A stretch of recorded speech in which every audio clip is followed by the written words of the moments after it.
Hello, everybody. Mike from Southern California again, and you're on the mic. So, on today's episode, I'm going to follow up on a couple stories I somewhat ended the week with last week. Of course, the story of what was going on with Ruby, with the Ruki Joestar, who was getting harassed online by Kick Vic you know, after she had made mention that Monica had blocked her. Monica Real blocked her. Um, and also, of course, Vic's Holly Hill Comic Con appearance also happened over the weekend. I'm gonna follow up with a story that happened over the weekend between the two. It was actually kind of a sweet issue, a sweet thing that came up that Come Geek Summit talked about, and it's also something that Rookie had posted on Twitter. So here we go. So I guess over the weekend, Vic had reached out to Rookie in a letter to her, in which he thanked her. He thanked her for her support over the years, and had also just continued to encourage her to stay strong as he would. They had a nice little back and forth where they were basically encouraging each other in their respective struggles you know as they're dealing with harassment. Um, the thing I wanted to talk about with all this is that once again Vic is showing how to handle this. He's showing a lot greater strength than many of us, I think, in that situation would be able to show. When it's a very natural thing to want to, retaliate, to strike back, he has been constant in his message. Respond with love, respond with kindness, respond positivity. That is true strength right there. You know, Vic is showing that he has more character. I think, the sayings apropos. He's probably got more character in his pinky than all of Kick Vic does in their combined numbers. Contrary to what Kick Vic would have you believe, um, Vic, the only message that he himself has ever advocated is to respond with love, positivity, and kindness. That is true strength right there. Rookie, for just simply being a fan, and wanting more evidence. Monica blocked her. Apparently, Monica can't have fans that disagree with her on this one issue. Apparently, then you have Jamie coming out. Well, count me as the lost when you know somebody had mentioned that they were a lost cause because of how they were acting towards their fans. You know, real class. Real classy to block somebody just because they disagree with you. It's kind of funny how Jamie is going off on people too, considering that I think we got that one picture from Galaxy Con in Minnesota the other day, the other last week, in which nobody was really showing up for our lines. You know, they weren't showing up for J. Michael Tatum's either. There were some people waiting for Caitlin Glass's line, but not for the two of them. And I had responded to that tweet, that Jamie will probably start seeing it as, her lines dwindle down and her convention invitations start drying up. As there are right now it's still a lot of comic conventions that are still inviting Vic, but I think some of the anime ones will probably looks like they might start coming around, start inviting him back um, as this drags on, and it just continues to prove that there isn't any real evidence there against him. A lot of it's just hearsay. But in that, as I said, Vic has more class in his little finger, in his pinky, than than and any of the than anybody in Kick that all of Kick Vic put together. Okay, I'll just say it like that.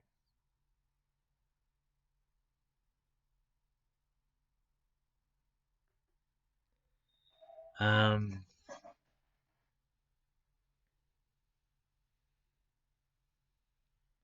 so with that, it's always important to stay strong in these situations, these times of adversarialism. I think a lot of it just thought it was sweet how Vic responded to Rookie, when people would dump it on her from Kickback and oh you don't have depression, no you're just BSing, no, you know.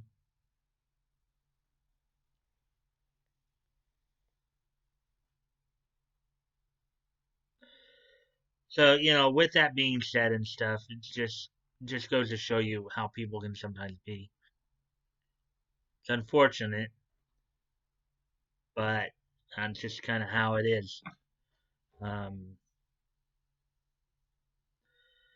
Now also, now I got that part out of the way. I'm adding another part to these episodes of On the Mic. Aside from the main story, which whatever, well, in this case, the main story today was Vic and Rookie. Um, I will also be adding in a day this day in history type segment covering niche topics like anime, cartoons, and I'll just go down a quick little list of some stuff, some points of interest that happened throughout history. So today being November 18th will be the first day I'll be doing this. So well, I think I did it the other day as well. And I been able to add some information. So here we go. So on this day, um, on this day in 1928, Steamboat Willie cartoon directed by Walt Disney, directed and starring the voice of Walt Disney, debuted. Um, or it was released on November 18th of this. Steamboat Willie was, of course, the was the third appearance of Mickey Mouse. It's also the day that Mickey Mouse is said to be Mickey Mouse's birthday. A stark contrast to the Mickey Mouse character we would all know, as he was perceived as being more violent. He was basically in Steamboat Willie. He was a bit of more of a mischief maker. Quite they even had to censor it. Um, as Mickey Mouse was seen playing with a pig's breast to make a musical sound. This was actually one of the probably the first Disney cartoon to sit there and actually have a full on musical soundtrack to it throughout the whole thing. Earlier cartoons, of course, by Disney would have partial soundtracks, but of course this would be the first cartoon to have a full soundtrack. So that happened in 1928. as we move forward in time a bit here.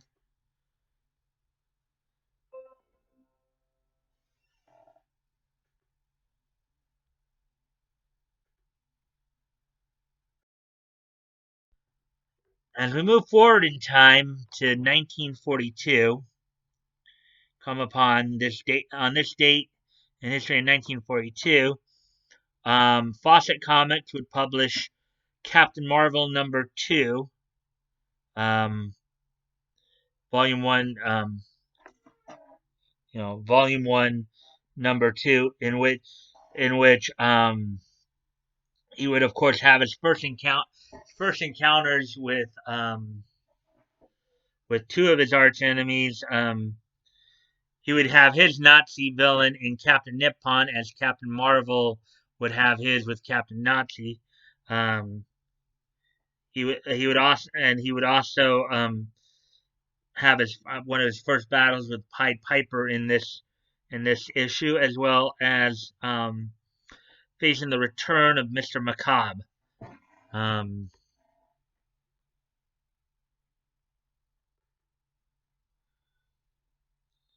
that was 1942. On this date in 1950, of course, Marvel would release Battle. Going on sale on newsstands on this date would be Battle #1 from Marvel, which was basically more of a as part of the movement of the time. Uh, among many war comics coming out, Battle #1 debuted on this date in 1950. Cover date March of 51, but the on sale date was November 18th, 1950. Okay, as we move ahead to 1954, debuting on this date in 1954, um, debuting for DC Comics, going on sale for DC Comics, would be My Greatest Adventure #1. It was basically it was started out as an adventure anthology, um, a bi-monthly adventure anthology, um, taken from the first person perspective. Eventually, My Greatest Adventure would become home of the Doom Patrol, and then the title would change over as such. But on this date in 1954, um, on sale the release date was My Greatest Adventure from DC Comics. Okay, moving on now. On this date in 1958, would going on sale would be the 50th issue of the Adventures of Jerry Lewis. This started out, of course, as the Adventures of Martin Lewis. From basically, DC published a comic in which um, the famous comic duo of Dean Martin and Jerry Lewis would be in their pages um, for and this would be the 50th issue. So this would mark issue 50 going on sale on this date in 1958.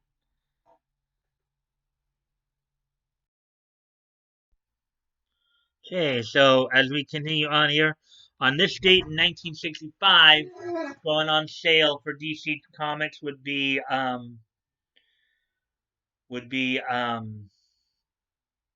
Teen Titans. Teen Titans would debut after having a run in Showcase. Teen Titans, as y'all know, was a superhero team that was made up of the teen sidekicks of some of the members of the Justice League. The original team, of course, was comprised of Robin the Boy Wonder, Batman's sidekick, Wonder Girl, sidekick for Wonder Woman, um, Kid Flash, the sidekick for the Flash, and Speedy, the sidekick for I don't know. I think Speedy came a little later. Actually, I think it was Aqualad, who was the sidekick for Aquaman.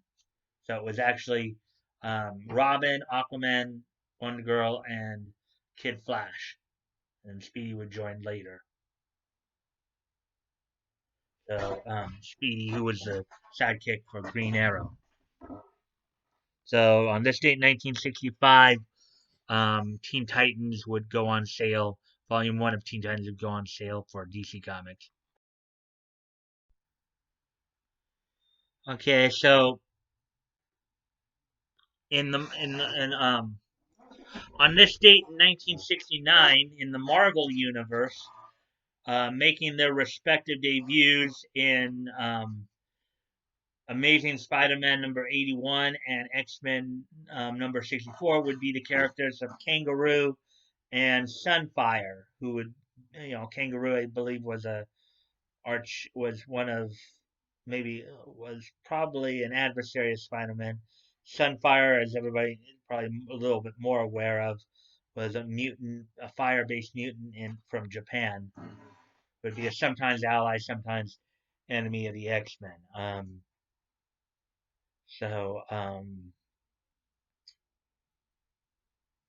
so they would make their debuts, and then in the DC universe, of course, in Teen Titans issue number 25, this would be where Hawk, Dove, and Lilith join the Teen Titans, and Robin leaves after the Teen Titans supposedly kill somebody and come under the leadership of Mr. Jupiter. Um, so after being reprimanded by their mentors. So key significant point there, happening on this sale date in um, November 18th, 1969. Okay, moving up to 1975, going on sale on this date in 1975. DC Comics had decided to continue the Plastic Man series, starting with issue number 11, after having published the first 10 issues in 1968. Decided to continue with the Earth One Plastic Man. This is also the first Earth One appearance of Woozy Winks in the. Of course, Plastic Man was one of the characters that DC had bought from had acquired from after Quality Comics closure, when DC had picked up a number of their characters and titles. So this is when they decided to continue the title with it, starting with issue 11, in which was also the first feature of Woozy Winks.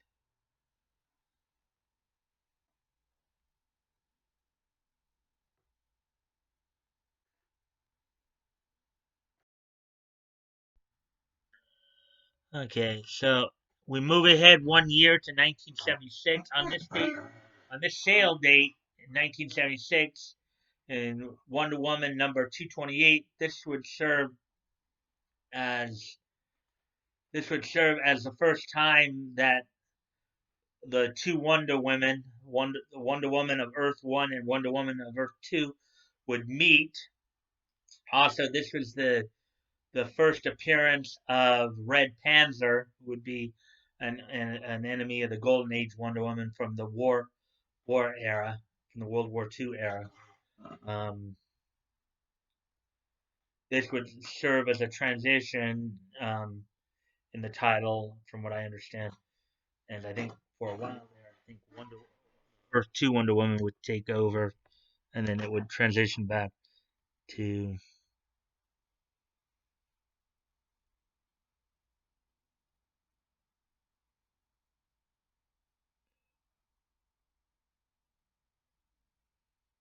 Yeah. So subsequent issues would follow the story of Earth 2 Wonder Woman.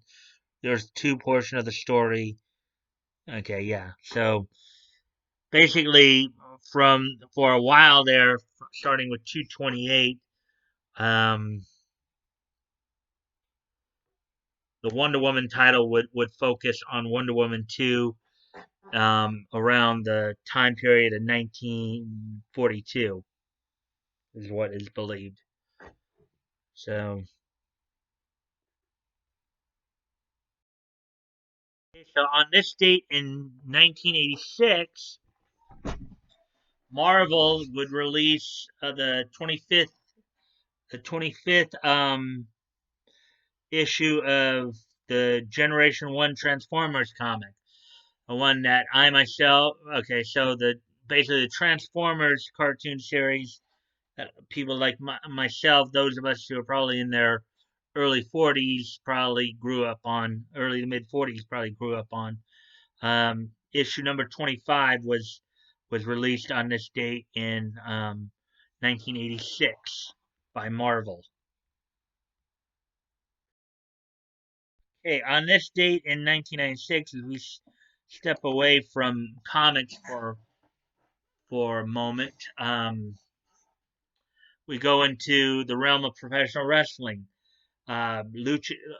AAA star Luchador La Parca would make his WCW debut on this date in the opening match of Nitro, where he defeated Juventud Guerrera with a corkscrew moonsault. This is, of course, at the start of the NWO angle. During this match, Mike Tenay had replaced Tony Schiavone after Schiavone was chased from the announce table um, by the NWO, who were trying to intimidate him. So this marked the debut of La Parca at this point on this date in 1996.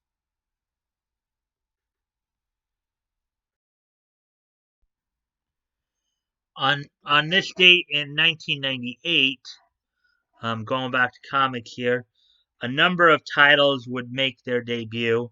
Um, number of them out of Image, of course, would include Age of Bronze, Aria Preview, um,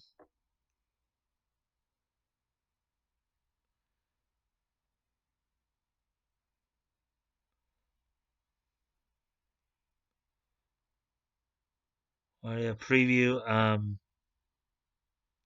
Gazillion,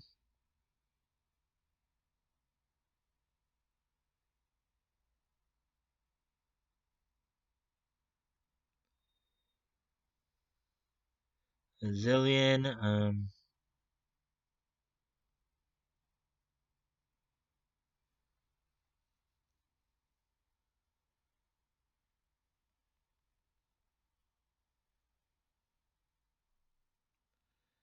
yeah, the trade paperback of Wildcats Gang War, based on the TV series. Um,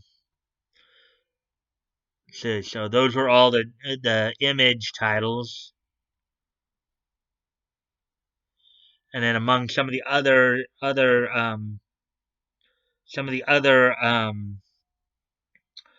titles also making their debuts around on this date in 1998 include um, the Dark Horse trade paperback Black Magic. Um,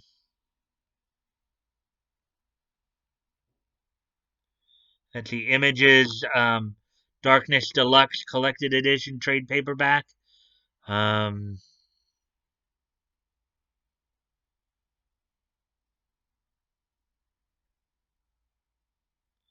the Essential Adventures Volume 1 trade paperback um, from Marvel. Let's see, what else here? Um, Grendel Black, White, and Red, #1 from Dark Horse. Um, the Hammer trade paperback from Dark Horse. Heartthrobs #1 for DC. Um, DC debuted Heartthrobs #1 with that. The trade paperback JLA Strength in Numbers. Let's see what else. Peter Parker Spider-Man #1 debuted for Marvel on this date in 1998. Um, um, Subhuman #1 from Dark Horse debuted on this date. Superman Batman Generations #1 debuted. Superman Batman Generations debuted on this date in 1998. Um, let's see.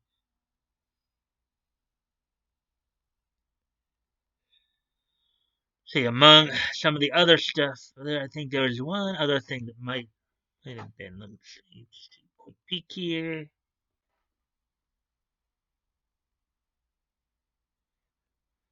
And this is okay. So a number of titles, of course, primarily from Image and Dark Horse debuted. Heartthrobs would debut for DC.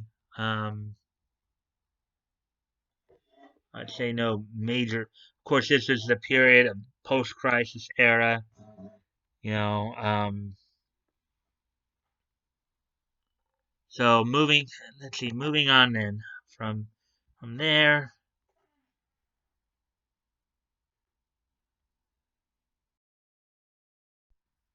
going back into the world of professional wrestling here, we move ahead to on this date in 2002, in which Rob Van Dam would outlast Booker T and Chris Jericho in a in a triple threat, no DQ #1 contend contenders match for the World Heavyweight title. And also on this date, 2 years later, that happened on an issue of Monday Night Raw. 2 years later, on this date, on an issue of SmackDown, John Cena in 25 seconds would beat Carlito Cool, aka Carly Colon, for the United States Heavyweight Championship. So, oh yeah. And on this date in 2009, um, on this date in 2009, we'd have another set of. Um,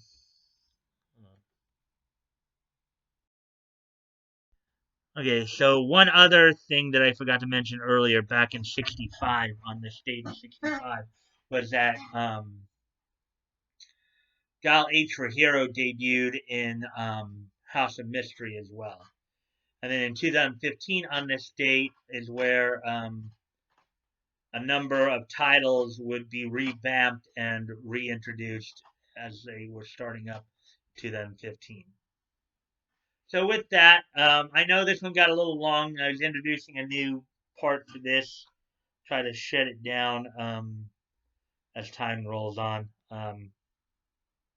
I'll be including this date in history, in which probably try to pick a few items to kind of look back on.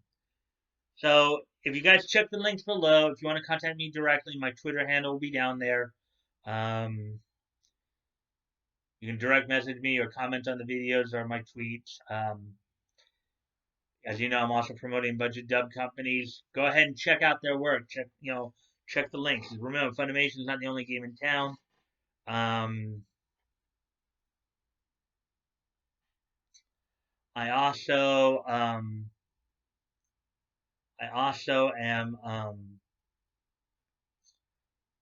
see.